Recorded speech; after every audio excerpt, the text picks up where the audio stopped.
네, 수업 시작하도록 할게요. 역사는 종일쌤.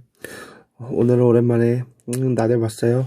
한자 써봤습니다. 오늘은 송 관련돼서 다루어 보도록 할 거예요. 봅시다. 여러분의 프린트랑은 좀 다르지만 쪼갠 거지. 그냥 이 옆에 있고 내용은 다 똑같잖아요. 한번 살펴볼게요. 5대 19. 5대 19은 당 멸망 이후 화북을 지배한 후량, 후당, 후진, 후한, 후주.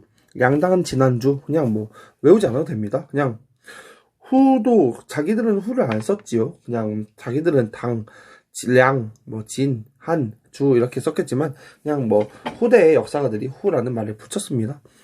후량, 후당, 후진, 후한, 후주를 5대, 그리고 남쪽에 세워진 여러 나라를 10국이라고 불러요. 그래서 5대 10국 시대라고 부릅니다. 중요한 건 이것을 통일한 건 누구야? 태조? 조광윤이에요. 이 조광윤은 뭐 출신이야? 절도사 출신이야. 조광윤. 황제들의 성 보면 한은 유씨였어요. 유방.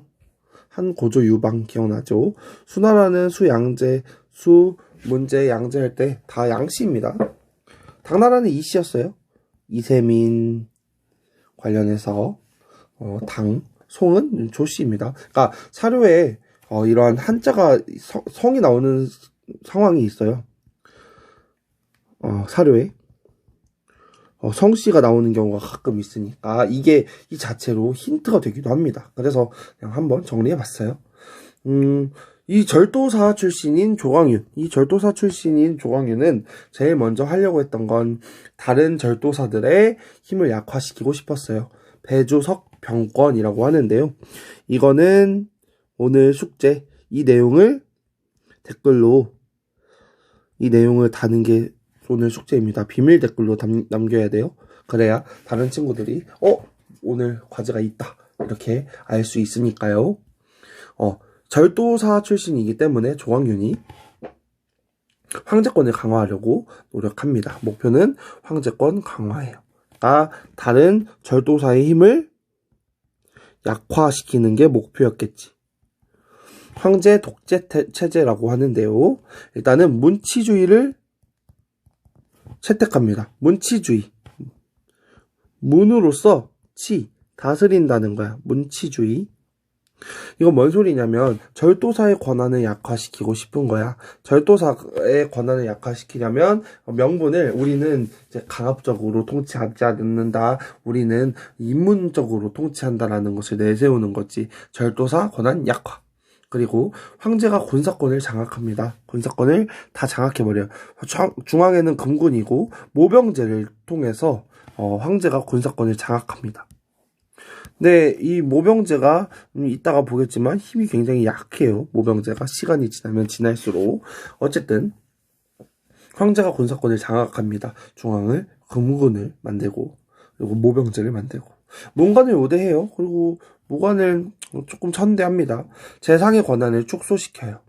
재상의 봉박이 뭐냐면 거부권인데요. 어떠한 정책을 황제한테 올릴 때 재상이 이거 안 돼 라고 되돌려보내는, 이 문건을 되돌려보내는 권한이 봉박이라는 권한인데, 이 봉박이라는 권한을 금지시켜버리면서 재상의 권한을 축소시킵니다.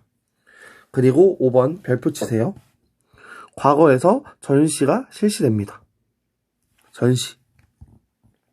과거에서 전시.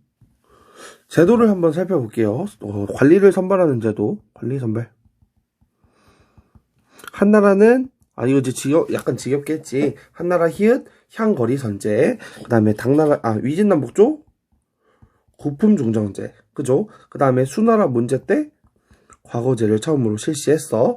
그 다음에 당나라도 과거제를 실시했지. 근데 이 과거제를 실시한 목적이 뭐였냐면, 구품중정제를 실시하니까 호족이 뭐가 되니까?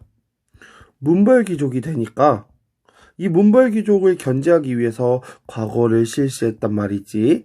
근데 선생님이 당나라 과거제 하면서 무슨 이야기를 했냐면 문벌귀족을 견제하기 위해서 과거제를 실시하였지만 결과는 오히려 더 문벌귀족 사회가 더 성립됐지. 더 발전했지.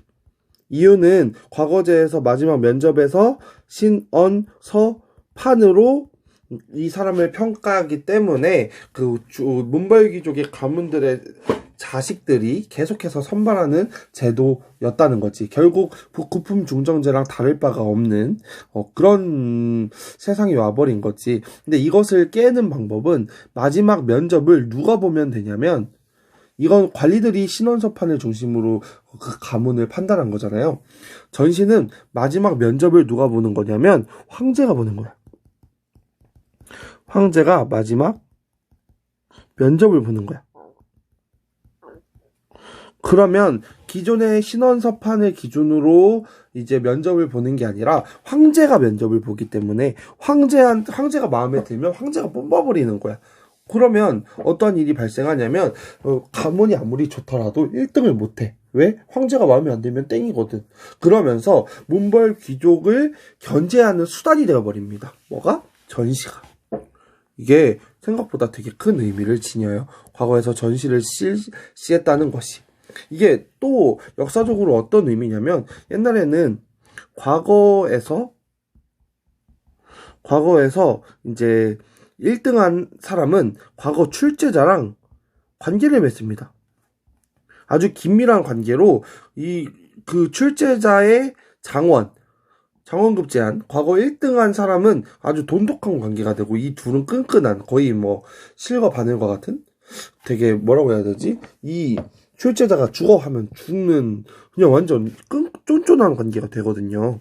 그게 이제 전시 때문에 이 관계를 깨버립니다. 전시를 실시하면서. 과거에서 전시 실시, 황제가 마지막 면접을 보면서 이제 이 신원서판의 기준으로 하는 게 다 사라지게 된다. 그래서 정말 이제 문벌귀족을 더 뽑는 것이 아니라 특정 가문이기 때문에 정권을 차지하는 일은 점점 줄어들게 된다라는 것입니다. 그래서 한나라 때는 이만큼이 정치를 했다면 당나라 때는 이만큼이 정치를 했고, 그 다음에 송나라 때는 정치에 참여하는 인원들이 늘어나게 되는 것이지요. 근데 송태조의 이러한 정책, 문치주의 황제권 강화의 이 정책의 문제점은 관료의 수를 굉장히 증가시켜요. 공무원이 많아집니다. 그럼 공무원이 많아지면 공무원을 자르기가 힘들죠. 그러면 어떠한 일이 벌어지냐면, 관료의 수가 증가하면 국가를 운영하는데 비용이 많이 들어요. 또한 국방력이 약화됩니다. 모병제로 이제 군인을 뽑지만 이 뽑아놓은 군인들이 시간이 지나면, 나이가 먹으면 싸움력이 떨어지지만 계속해서 써먹는단 말이야. 그러니까 송나라는 군대에 그 군대 병사 사람들을 수를 세면 정말 많아요. 사람 수는 정말 많은데 오히려 모순적으로 병사 수는 많지만 국방력은 약해요. 이 모습을 좀 많이 볼 거예요. 그래서 국방력이 약화되고요. 또한 북방민족의 압박으로 거란과 서하의 물자, 세패를 제공해요. 이거 지난 시간에 조금 강조했던 것 같아요. 세패를 제공해서 재정 부담이 증가됩니다. 재정 부담이 증가는 엄청난, 화면이 좀 미안해요. 약간 흔들렸네요. 이 재정 부담이 증가한다는 건 엄청난 문제입니다. 국방력 약화, 관료의 수 증가, 재정 부담 증가. 이게 엄청난 문제점이었다. 내려가 볼게요. 이제 하이라이트 나와야죠. 송나라 하면 송태조, 조광현 나온 다음에 요와 송의 대립. 뭐야? 전년해맹이죠. 전년해맹. 뭐를 두고 싸웠지? 연운 16주. 이거는 위치까지 꼭 기억해야 돼요. 위치까지. 결과는 무슨 관계? 형제 관계였어요. 송나라는 명분을 획득했고요. 요 나라는 세패를 받았어요. 뭐를 획득한 거야? 실리를 획득한 거야. 이거 저번 시간에 이거 가르쳤던 거 기억나죠? 이거 되게 중요해요. 그러니까 송은 누구의 입장에서? 형의 입장에서 뭘 가져간 거고, 명분을 가져간 거고, 요는 뭐이지만 아우이지만 실리를 갖죠. 왜? 송나라가 요 나라한테 뭘 주니까? 세패를 주니까. 세패는 뭐야? 은이나 비단을 주는 거지. 이게 전년의 맹이었어요. 되게 중요합니다. 뭐 때문에 싸웠는지, 저는 16주를 써고 싸웠다는 거, 형제관계를 맺고 명분과 실리를 서로 가져갔다는 거. 서하랑도 관계가 있는데요. 서하랑도 화약을 맺습니다. 경력화이라고 하고, 일단 서하하면 무조건 동서교역이라고 머릿속에 탁 떠올라야 돼요. 다음 시간에 이 동서교역 관련해서 서하 관련해서 이야기를 살펴볼 건데요. 그러니까 서하 선생님이 머릿속에 서하를 딱 던지면 동서교역 이렇게 떠오르면 좋을 것 같아요. 이거는 결과는 군신관계지요. 하지만 군은 누구야? 송나라, 신은 서하이지만 임금이 신하한테 세패를 주는 거지. 이렇게. 이러다 보니까 자꾸 퍼주는 거야. 유목민들이랑 막 계속 싸우고 퍼주고 이러니까 재정이 부족한 거지. 그래서 이것을 해결하는 사람이 신종 때, 송나라 신종 때 왕안석이라는 사람이에요. 신법이라고 하는데요. 문치주의 이후 국방력이 약화됩니다. 군인은 많은데, 군인은 많아요. 하지만 전투력은 약해요. 약한 이유는 평균 나이가 막 40대 막 이러니까 제대로 싸우지 못하는 거지. 북방민족에 대한 물자 제공으로 재정이 어려워. 물자 제공합니다. 재정이 굉장히 어려워요. 그래서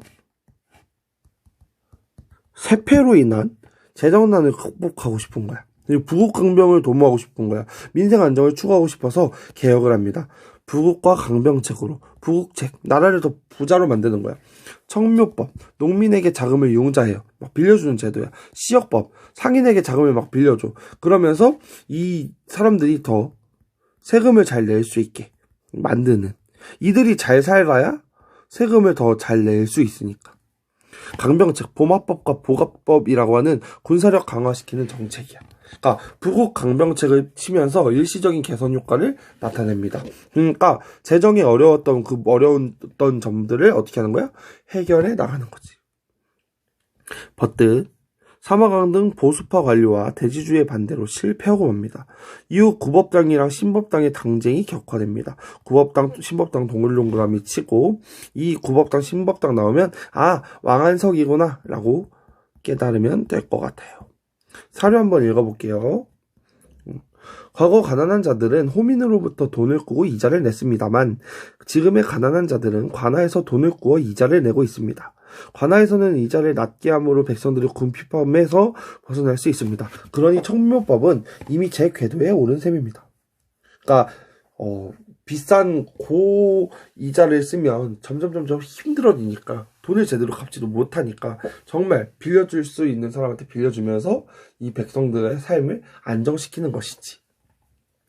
다만 모역법과 보갑법, 시역법에는 이익과 해로움이 있습니다. 올바른 사람을 얻어 시행하면 큰 이익이 될 것이지만 그렇지 않으면 해악이 될 것입니다. 왕안석의 이야기예요. 왕안석 관련된 사료여서 가지고 왔습니다. 다음 페이지 가볼게요. 그러니까 잠깐만 지금까지 정리해보면 조광윤의 정책, 황제 독재체제의 정책, 그리고 그거에 대한 문제점, 그리고 전년의 맹과 왕안석의 신법 살펴보았습니다. 그리고 정강의 변 이제 나와야지. 정치사로 보면 쭉 보는 거지. 정치사, 정강의 변. 누가 쳐들어와? 금이 침입합니다. 휘종과 흠종은 포로가 돼요. 금이 막 성장해서 요를 멸망시키고, 이거 기억나요? 송한테 금이 접근합니다. 야, 같이 우리 요 공격하자. 그러면 뭘 줄게? 연운 16조 줄게 해서 서로 요를 멸망시켜요. 그러니까 금나라가 배신하고 어떻게 해요? 송나라 절반, 화북지역까지 싹 먹지요. 이 사건. 정강의 변. 북송이 멸망하고, 이 배신한 사건이 정강의 변이에요.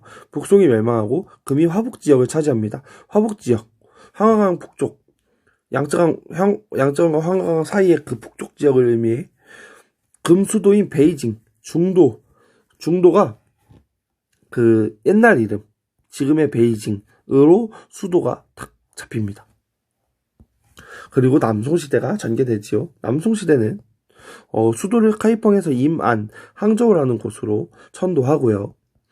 이 문장 되게 자주 나와요. 별표 치세요. 강남 경제력이 화북을 뛰어넘는다. 처음으로 뛰어넘어요. 언제? 남송시대 때. 강남 경제력이 화북을 뛰어넘습니다. 그래서 뭐라고 하냐? 소호숙 천화조기입니다. 이거 설명을 하면 소호 지역에 숙이라는 말은 이제 농사가 잘 되면 천하족, 천하가 그러니까 중국 전체가 만족할 수 있다라는 뜻이에요. 소호 지역이 어디냐면 양쯔강 지역. 그러니까 무슨 지역? 강남 지역.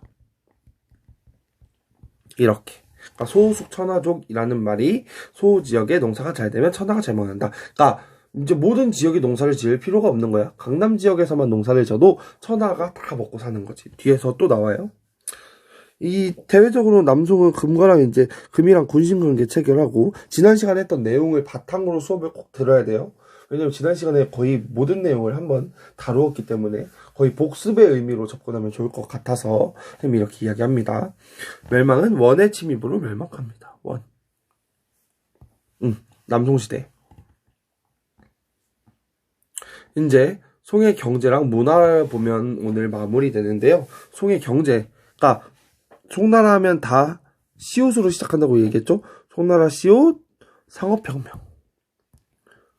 이거 먼저 얘기해야 돼요. 강남 경제력이 화북 지역을 능가합니다. 도시의 번영.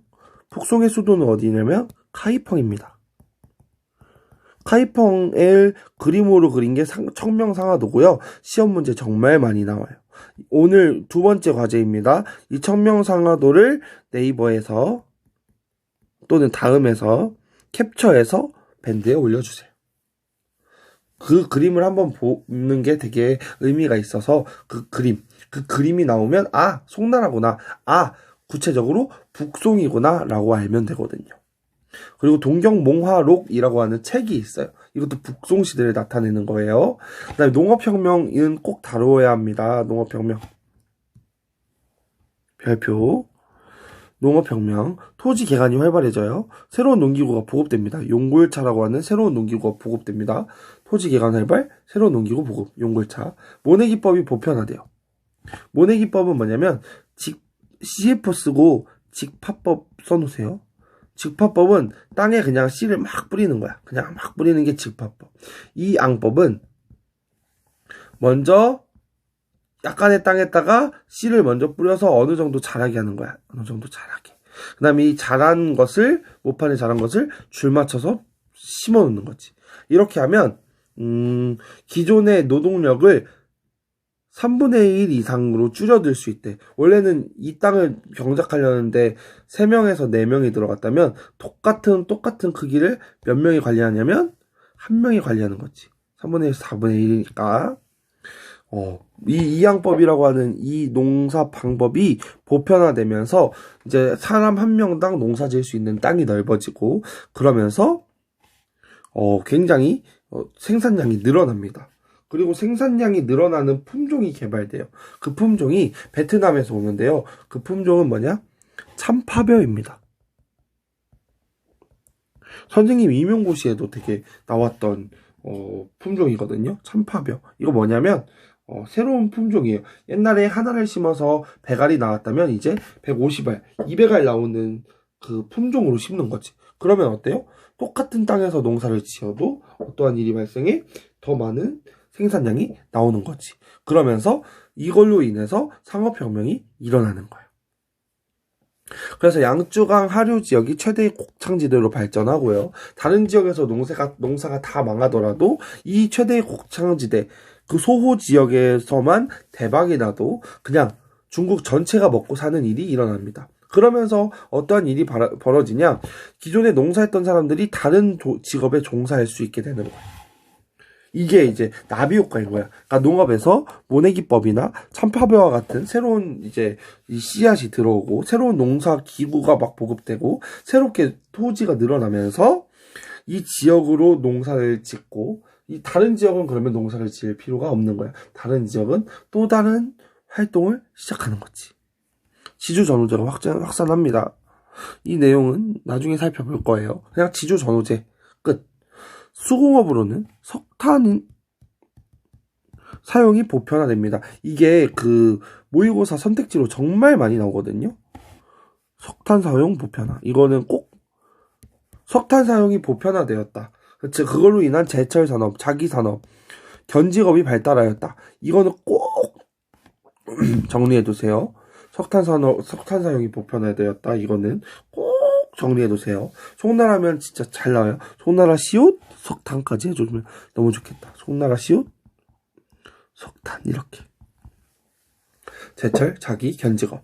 상업도 발달해요. 상공업자들이 동업조합을 만듭니다. 행과 작. 행은 단일 행자예요. 이거는 당나라 때부터 있었어요. 작은 만드는 거거든. 이거는 송나라 때 생기는 겁니다. 이거 약간 구분해야 돼요. 행만 있으면 당, 행, 작 하면 송. 그리고 상거래가 활발해지면서 동전주도 동전 만들고 유통이 증가합니다. 거기다가 지폐를 사용하는데요. 그 지폐는 교자와 회자입니다. 이거 외우는 방법도 있어요. 송중기랑 결혼했다가 이제 헤어진 그녀의 이름 뭐죠? 송혜교. 송회교. 회자, 교자. 지폐입니다. 지폐. 그리고 송혜교 꼭 외워주세요. CF. 교초는 원나라 때 처음 만들어집니다. 원나라 때 화폐 이름이 교초예요. 이거 헷갈리면 안 돼요. 세트로 적어놓으면 좋을 것 같아요. 송회교, 회자 교자는 송나라, 교초는 원나라. 다음에 해상무역이 발달합니다. 시박사 더 확대 설치돼요. 원래 어디 있었지? 시박사는 원래 광저우에서만 있었지. 근데 더 다른 지역에도 확대해서 설치되는 시대가 송나라입니다. 문화 한번 가볼게요. 송나라 문화, 송나라 시옷, 사대부. 송나라 시옷, 사대부. 과거제가 강화됩니다. 바이버, 전시. 아까 이야기했죠. 전시로 인해서 이제 문벌귀족의 사회에서 사대부 사회로 넘어가는 거예요. 송나라 시옷, 사대부. 이렇게. 교육기관이 증가합니다. 사대부가 성장해요. 지주층 유학적 소양. 아까 이야기했죠. 기존에는 귀족이 이제 계속해서 뽑혔다면 이제는 정말 능력 있는 사대부가 뽑히는 거지. 학문과 사상으로는 성리학이 등장해요. 남송 때 주희라고 하는 사람이 만들어내는데요. 주희를 이래서 주선생님이라고 해서 주자라고도 합니다. 그래서 주자학이라고도 불러요. 나는 종선생님이니까 종자. 네, 성리학 등장. 우주의 원리와 인간의 본성을 탐구하고 철학적인 깊음을 가지고 있는데요. 이 성리학의 내용이 뭐냐? 이거는 윤리 시간에 배워요. 윤리학 사상 때문에 더 깊게 배우고, 우리는 성리학이라는 이 사상이 언제 등장했다. 남송 시기에 주희라는 사람에 의해서 등장하게 되었다.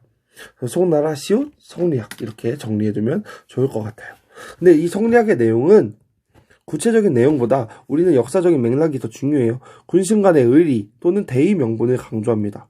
의리와 대의 명분. 그래서 군주 독재 체제를 합리화하고요. 대의 명분론, 화의론을 중시해요. 화의론은 뭐냐면 이거는 중화입니다. 중화 민족 할 때 중화. 그리고 이는 오랑캐예요. 중화 민족이 아닌 민족은 다 오랑캐 민족으로 나누는 거야. 이 이분법적인 사상이 성리학입니다. 화의론. 중화 민족과 그 기타 등등의 오랑캐들. 화의론. 구체적인 내용은 나중에 한 번 더 다뤄보도록 할게요. 선생님은 이렇게 축척식으로 수업하는 걸 좋아해요. 이 내용을 일단 건드려 놓고 다음 내용을 배울 때 그 내용을 중첩해서 공부하고, 그리고 다음 내용을 배울 때 그 내용들을 중첩해서 공부하면 그 내용이 되게 간단하고 쉬워지는 듯한 느낌을 받기 때문에 선생님은 이렇게 체계적으로 여러 번 보는 걸 되게 좋아합니다. 한 번에 많은 내용을 다 듣는 것보다. 역사사 편찬이 활발해져요. 사마광이 자치통감이라고 하는 역사서를 씁니다. 역사서 그래서 정리해 볼게요. 전한 시기에 사마천은 사기라고 하는 책, 후한 시기의 반고는 한서라고 하는 책. 송나라 시기의 사마강은 송나라 시옷, 사마강 시옷, 자치통감. 이렇게. 편년체라고 하는 시간 순서대로, 편년체는 시간 순서라고 써놓으세요. 시간 순서대로 역사를 쓰는 걸 편년체라고 합니다. 아무튼 자치통감이라고 하는 역사서가 편찬되는 것도 송나라.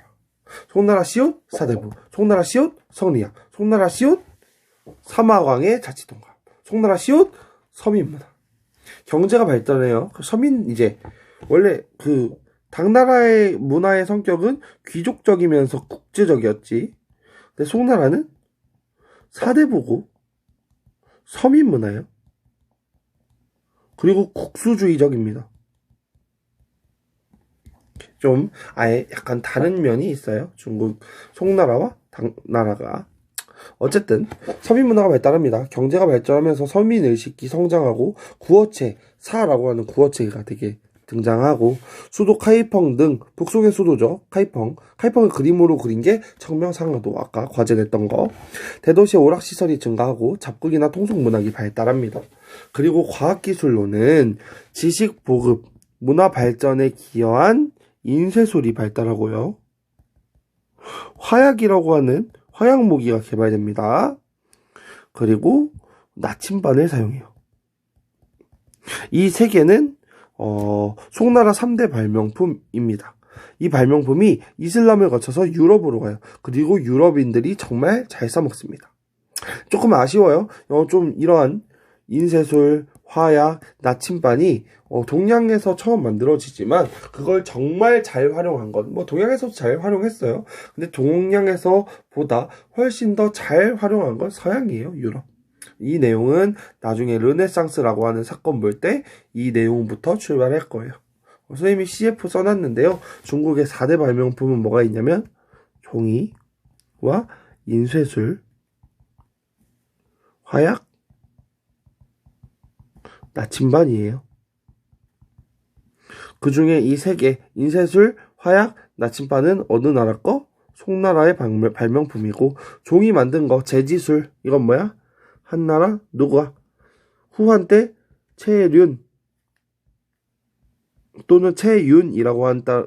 후한 때 최륜이라고 하는 사람이 이 만들어냈었다. 우리는 배웠습니다. 오늘 많은 내용을 다루었네요. 한번 위에서부터 쓱 한번 살펴볼게.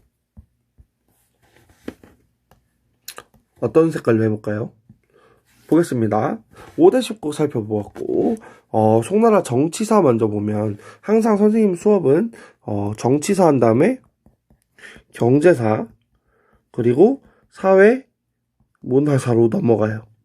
정치, 경제, 사회, 문화가 이 사회의 핵심이거든. 이 역사도 이 기준으로 살펴보는 거예요. 정치, 경제, 사회, 문화라는 중심으로. 정치사로 볼 때는 조광현 먼저 나와야 되지. 황제권 강화 정책, 문치주의 정책 봤었고, 그 다음 전년해맹, 요 나라와의 관계된 전년해맹, 그리고 서화랑 화약을 해서 세패를 넘겨줬던 거, 그리고 이러한 세패 때문에 은과 비단을 퍼주니까 재정이 바닥나니까 그 재정을 위해서 해결하려고 했던 왕안석. 북송시대의 왕안석은 정말 제 대표적인 개혁가고 부국 강명을 하려고 했지만 제대로 되지 않았고 당쟁이 격화되면서 제대로 되지 못했다. 그러면서 다른 민족이 쳐들어오고 금나라, 요 나라를 같이 물리친 금나라가 배신을 하면서 정강의 변이라고 하는 사건이 일어나서 남송시대가 드러나게 된다. 근데 남송시대는 핵심은 강남 경제력이 화북을 뛰어넘으면서 소숙천하족, 소호지역, 강남지역이 잘 되면, 농사가 잘 되면 천하가 다른 농사를 아닌 다른 것을 해먹고 살 수도 있다. 라는 내용을 했었고, 그러면서 송나라 경제사를 보면 시옷, 상업혁명, 이 소호숙 천하족으로 출발하는 거예요. 참파벼랑 모내기법, 이러한 새로운 농기구 보급, 토지 개간 이러한 것을 바탕으로 소호숙 천하족이 되니까 다른 사람들은 농사 말고 다른 것을 해도 된다. 석탄을 쓰면서 제철, 자기는 도자기예요. 자기야 그 자기 아니야. 제철, 자기, 견직업 등이 발달하고 상업들이 막 발달하는 거지. 원래 농사 짓던 사람들이 파급효과. 그러면서 송나라 시옷 사대부, 송나라 시옷 성리학, 송나라 시옷 사마강의 자치통감, 송나라 시옷 서민문학. 이렇게 내용들을 봤었고 마지막 3대 발명품을 살펴보았습니다. 오늘 수업은 30분 정도였는데 실제 수업이었으면 30분 이상의 내용을 했을 것 같아요.